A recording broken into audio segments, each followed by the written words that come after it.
No, no, no. We're just gonna stop right there.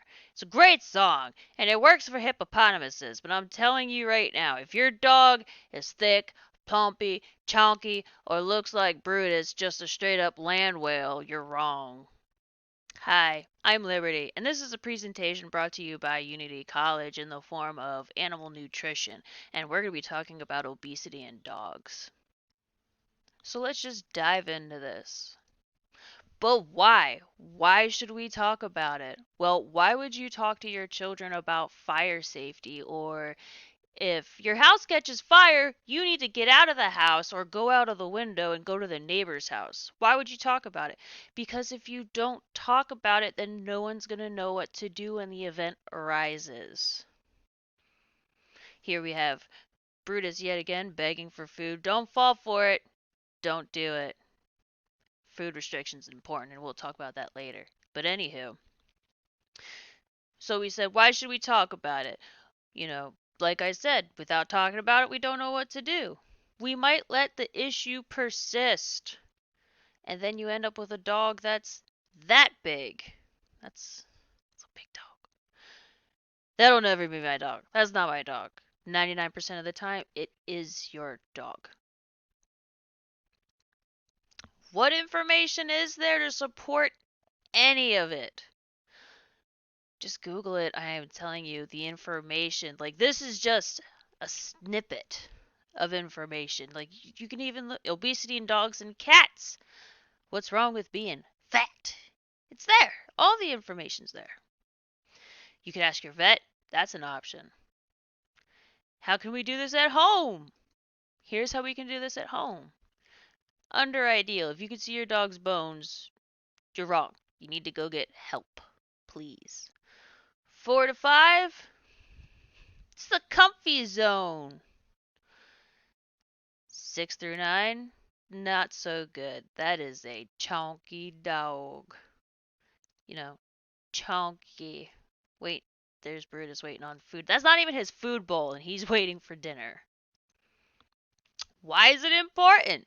Well, new research with data provided by Banfield Pet Hospital found that the lifespan of overweight dogs was up to 2.5 years shorter on average than the lifespan with dogs and having a healthy body weight. Dachshund, look at that. 16 years. They outlived a Chihuahua. Wow. That's crazy. And this is again female dogs over here and male dogs over here. How did we get here? Well, if you've been dieting and exercising your dog, it could very well be that they have hypothyroidism. What's that? It's an endocrine disorder in dogs, mostly found before 6 years of age, and it's more common in female dogs than male dogs, but is even more so predominant in dogs that are fixed. And obesity is most common in male dogs than in female dogs when they're fixed.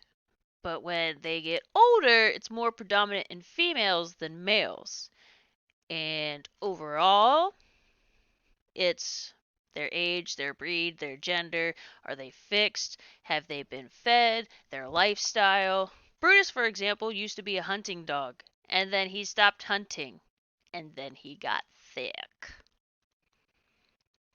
Solutions: walks, food restrictions, less snacks, even less puppuccinos. And dogs are very resourceful because here's Brutus, just right in the food bag. You gotta police up your dog. You might feel bad if, your dog's supposed to get 1 cup and your other dogs get 4. But trust me, that is all the calorie intake they need so long as you talk to your vet about it. And the message you should take home out of all of this, it can happen to anyone. Prevention is preferred. Life happens. You can come back from it. And thick is good, but not for dogs. As we can see here, Brutus passed on at the ripe old age of 15. But he also died from a pizza bone, aka the crust. So, don't let it be your dog. And here's your sources. real life experiences on top. Thanks for stopping by, guys.